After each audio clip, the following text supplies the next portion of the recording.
ഞാൻ വിചാരിച്ചിട്ടുണ്ട് എൻ്റെ മനസ്സിലെ വിഷമങ്ങൾ, എൻ്റെ സങ്കടങ്ങൾ ആര് കേൾക്കും? ആര് കേൾക്കും? മനുഷ്യരോട് പറഞ്ഞാൽ നമ്മളൊരു സങ്കടം ഒരാളോട് പറഞ്ഞാൽ, ഒരു വ്യക്തിയോട് പറഞ്ഞാൽ അദ്ദേഹം ആ സമയത്ത് നമ്മളെ എന്തെങ്കിലും ഒരു മറുപടി പറയും, ആശ്വാസം തരും. പിന്നെ അയാൾ നമ്മളെക്കുറിച്ച് ഓർക്കണമെന്ന് പോലുമില്ല. അപ്പോഴും നമ്മുടെ ആ വിഷമം, ഒരു ഒരു ഒരു ഒരു അസ്വസ്ഥത ഉള്ളിൽ തന്നെ അങ്ങനെ കിടക്കും. കാരണം എന്താ? അത് പരിഹരിക്കാൻ പുറത്തുള്ള ഒരു വ്യക്തിക്ക് കഴിയുന്നില്ല എന്നാണ് അതിനർത്ഥം. അപ്പം ഞാൻ അന്വേഷിച്ചത് എന്താണെന്നറിയോ?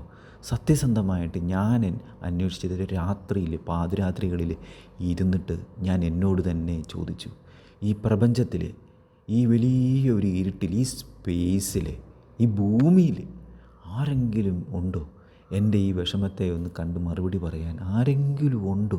ഞാൻ പൊട്ടിക്കരഞ്ഞിട്ടുണ്ട്. അങ്ങനെയാണ് എനിക്ക് മനസ്സിലായത്, ഇവിടെ ആളുണ്ട്, ആളുണ്ട്. നമ്മുടെ കണ്ണുനീരും നമ്മുടെ ആശങ്കകളും നിരാശകളും ദുഃഖമൊക്കെ കാണാൻ ഇവിടെ ആളുണ്ടെന്ന് എനിക്ക് മനസ്സിലായി. അപ്പം നമ്മുടെ ചോദ്യവും നമ്മുടെ ആശങ്കകളും എന്തുമാത്രം തീവ്രതയുണ്ടെന്നുള്ളതാണ് ഇതിൻ്റെ ഒരു ബേസ്, ഇതിൻ്റെ ഒരു അടിസ്ഥാനം. അതിനനുസരിച്ച് ഇതിന് മറുപടി കിട്ടുള്ളൂ. ഇത് എളുപ്പം നടക്കുന്ന കാര്യമല്ല. കാരണം എന്താണെന്നറിയോ?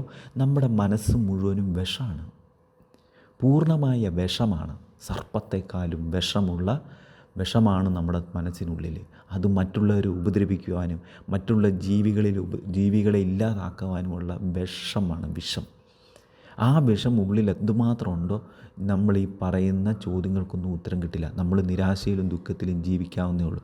ആദ്യം മനസ്സിലാക്കുക, നമ്മൾ കൊല ചെയ്യാതിരിക്കുക. നമ്മൾ നമ്മളെ തന്നെയോ അല്ലെങ്കിൽ നമ്മുടെ വാക്കുകൾ കൊണ്ട്, നമ്മുടെ ചിന്തകൾ കൊണ്ട് മറ്റൊരു ജീവിയെയോ മനുഷ്യനെയോ നമ്മൾ കൊല ചെയ്യാതിരിക്കുക.